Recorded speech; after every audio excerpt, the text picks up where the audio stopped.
Hey guys, it's SirAlum1. This is just a small video I wanted to make. It's not an idea that has complete evidence all around, but because it looks like Kingdom Hearts 2.8's media coverage has reached its marketing high with final trailers and all, and it looks like our information on the Foretellers right now is just about as good as it's ever gonna get until back cover releases itself with 2.8, I think it's the right time to make this video. These thoughts can't be completed until we see all of the Foretellers and their complete actions in back cover when we get to watch it next month. Because of that, I'll be filling the gaps with speculation. This stuff isn't really groundbreaking, but I just thought it was a cool pattern that almost looks like it's cropping up, and it didn't really fit into any of my other analysis videos, so it can get its own little thing, I guess. Besides, I'm sure you guys like seeing a new upload from me out there, even if it's something like this. So yeah, this is about the Foretellers from Kingdom Hearts Key and what appears to be the irony in their names. The Foretellers' names come from the Latin names for the 7 deadly sins, and each Foreteller's name relates to a different sin. A while back, I felt the Foretellers' names had no relation to the sin in question because it just wasn't matching up for me, but I'm starting to see a glimpse of a pattern in each of the Foretellers' names and its sin that may in fact not be connected to how they are, but instead the opposite of how they act. I'll give some examples to explain what I mean by the opposite. The easiest one is Foreteller Ava. I would say that she's the one Foreteller we know the most about, hands down. A few of these other guys are still shrouded in mystery, but Ava and her Dandelion plot has gotten a lot of screen time in the Kingdom Hearts Key games. The name Ava comes from avarice, which means greed. If we look at Ava's actions for her role in the plot of the Kingdom Hearts Key storyline, she doesn't seem very greedy at all. Ava, in secret, rounds up the strongest hearted Keyblade wielders from any union so that she can have them go to Unchained while the Keyblade War destroys all in the real world. They can then wake up after and the Keyblade wielders can continue to live on. She knows that she's very likely to die in the upcoming war, so these preparations are to ensure that Keyblade wielders in general live on. If anything, this main act of hers is not greed at all, it's selfless. When I realized this way back in summer, I just thought the names of the Foretellers had little if any relation at all, but upon looking and thinking about the other Foretellers, it starts to feel like this could have been done on purpose. The next Foreteller who we can build up a good case for is Aced. Aced's name comes from the word acedia, which is the sin of sloth. Sloth can basically be summed up as laziness, refusing to take action, staying complacent and passive.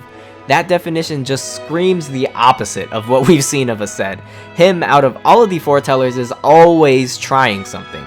Taking action, action, action, action. He's always going for something and standing up for what he feels is right. Oftentimes, his approach on these things is to his detriment, but the point is he is not sitting back and watching anything. He appears to be the most proactive out of all of the Foretellers, which again just screams the opposite of sloth. This line here is what really made me start to think about that. If we don't do something, light will expire. If we don't do something.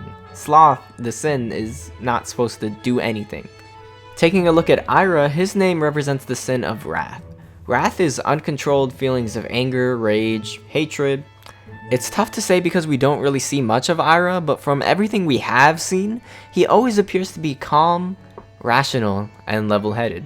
He has never lost his cool as far as we know and looks for practical solutions to the problems at hand. When the master basically tells him to buzz off, there's no way this war isn't happening, the 7 of us together won't accomplish anything, he keeps a positive attitude and says one of my favorite lines, "We have to at least try." Instead of showing anything representative of wrath, all we've seen from Ira so far in trailers is patience. That's all for the Foretellers that we have a decent amount of supporting evidence on. The last two are much more mysterious and information is more scarce, so it's hard to say, but I'll give them fair tries. Gula's name is supposed to relate to gluttony, overindulgence, and overconsumption, typically referring to food. We can try to take it in a more symbolic sense of the word though, and just assume consumption of anything, information, whatever. From what we know of him, he likes to keep to himself, hang out in abandoned homes doing who knows what. All we really know is that he's a loner. Hard to say if he's devouring or overconsuming anything. The opposite of gluttony is abstinence, and it seems he's abstaining from contact with others unless he is forced to talk to them. Envy is another tough one. Her sin would be envy, which of course in simple terms means jealousy. We know very little about Envy right now, but her character summary on the Kingdom Hearts 2.8 official website says, "Leader of the Anguis Union, with a virtuous personality, she has great confidence in her master." We see that firsthand in the trailer where she's defending the master's teaching against Aced, who no longer trusts him, and we've seen glimpses of scenes where she seems to have close conversations with the master. Someone who's virtuous has high moral standards, and Envy also seems incredibly loyal to the master. I can't find any stem of jealousy, but again, very little is known for her. The opposite of envy would be kindness, according to the 7 virtues, which if the character summary is to be believed, she does appear to be kind. The last 2 of the sins wouldn't come from Foretellers, but rather from 2 hooded men, Master of Masters and Lushu. Lushu's name would represent lust. Now, of course, it doesn't have to be sexual in terms of Kingdom Hearts, of course, but he's a very tough case because less is known about him than any of the Foretellers. We know he was given a mission and he's bent on carrying it out. He doesn't seem to be doing any of this for himself, it's all Master's orders, and by the way he talks and acts, he acts like he has no personal stake in anything at all. If he was lustful for something, be it power or whatever, you would think he would show more care than the nonchalant active indifference we see from him when he talks to Ava. And finally, the Master of Masters, who doesn't yet have any official name, would most likely have a name such as Super if we go by patterns, which would represent the sin of pride, which is said to be the most serious of all of the sins.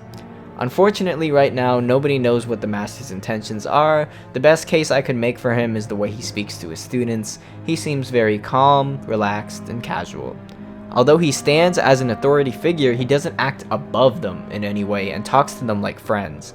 That doesn't seem like the way someone with an abundance of pride would be acting towards their students, but it's hard to come to any clear conclusion on him. So there it is. I think the names of these characters and the characters' actions may play out to be the opposite of each other.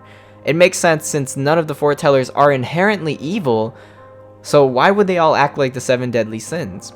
Their actions representing these 7 virtues and creating an element of irony is something I could see happening now when looking carefully. Ava, Aced, and Ira have the strongest cases for this, while the others unfortunately don't have enough information for conclusions as solid as theirs. But like I said, it looks like our information on these characters is about as good as it's gonna get before the release of 2.8, so I decided why not go ahead and act on making this video now. What do you think? Do you think Nomura named these characters after the 7 deadly sins and is deliberately shaping their personalities to be the opposite of their sins? Or do you think there's no connection here between their names and actions? Let me know in the comments. This video is meant to spark discussion, so please write something. I've been SirAlum1, and thanks for watching.